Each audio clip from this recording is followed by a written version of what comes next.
Hey, what is up guys? In this video, I'm going to be teaching you 3 chess tactics that every chess player should know. So I hope you enjoy and let's get started. A stalemate is probably the most tricky trap in chess out there, just because you can be completely winning, like 20 points, and then you just easily miss the dumbest and easiest to miss thing out there, a stalemate. You just get your king into a corner and you get the draw. Like, for example, in this position, where white just thinks like, bruh, why is my opponent not resigning? I'm up. Let's do some math here. 1, 2, 7, 10, 19, 19 points. I'm up 19 points and he's not resigning. And then what black does, let's say it's white to move here.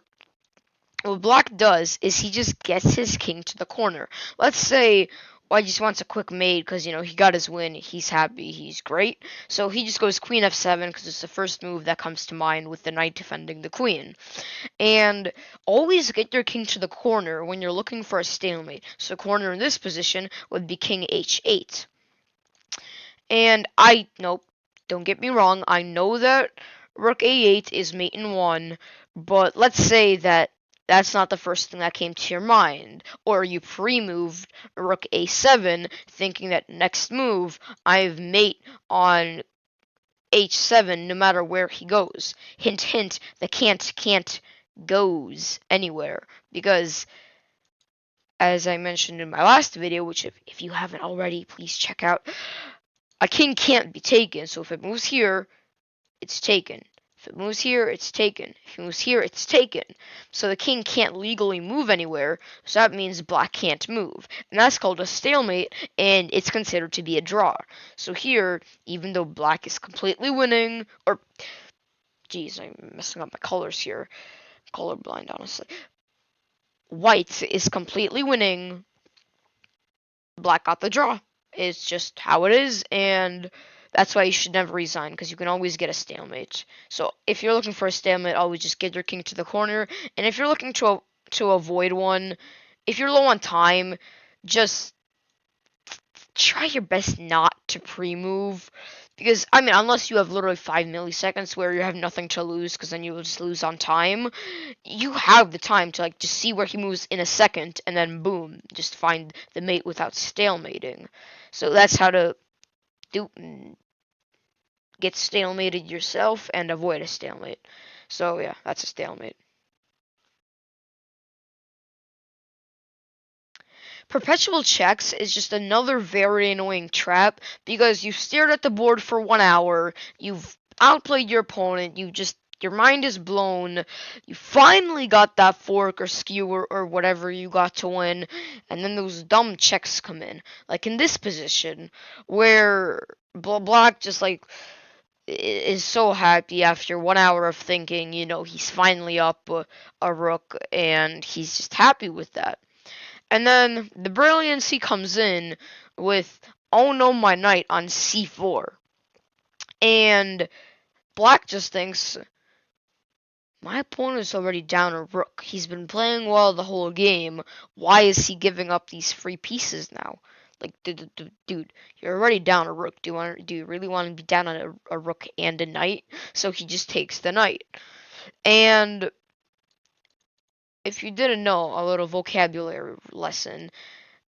Perpetual means the same thing keeps happening over and over again, and that's kind of the same thing that happens here. Because when the queen goes to h6, the only legal move for black is g8, because he can't allow the king to be taken on g7 or h7, so he has to go here. Then we go queen g6, and the king can't go any of these squares because it's going to be taken. So then the king has to go back to h8 because the queen can't go like a knight. Then the queen just goes back to h6 and the same thing happens. And then it's just a draw because there's a rule in chess called threefold repetition, where after the three same moves happen, it's just an automatic draw. And even if that rule didn't exist and these players would keep on playing, then it'd just be a waste of their time because it's clearly a draw. If White plays the right moves here, it's the draw, and I mean, why wouldn't he? You know, he's down so much material, like, why doesn't he want the draw? So we just keep on playing like this, and it's just a draw forever and ever and. Oh, okay, not ever, but unless stuff like this comes in, forever and ever. So that's how you kind of set up a perpetual checks trap. Under promotion is more of a trick, not to the game of, but of kind of like, annoying your opponent, because in this position, for example,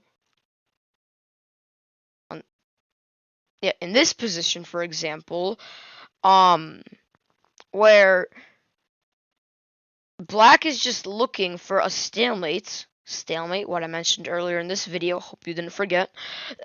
Black is looking for a stalemate where if White promotes to Queen on c8, then it's stalemate. The king can't go any square without being taken, so it's stalemate and Black gets the draw. And then where the trick to your opponent comes in is instead you promote to knight, checking, and it's not stalemate because the king has these three squares. So it's kind of like making your opponent mad, making him think like, oh, I'm so smart, I can stalemate and somehow draw this game. But instead of promoting to queen, you promote to this little pony over here who won't stalemate, unlike some people. Some people, Madam Queen, Your Highness. And here, there are positions where you under promote to a knight or bishop or rook and it's automatically checkmates. But in this position, the point is, like, you're gonna mate soon enough. It isn't mate in one. The point is you just don't stalemate, so then, like, I don't know, you push the pawn or something. Um, you just push the pawn or something. And you promote to queen later when it's not stalemate. That's the point. The point is you don't promote to queen and stalemate. So under promotion, it's more of not a trick in chess. It's just more of a trick to just kind of like annoy your opponent. But it's still a nice thing to know if you don't want to stalemate and draw a game that you completely won. So yeah, that's under promotion.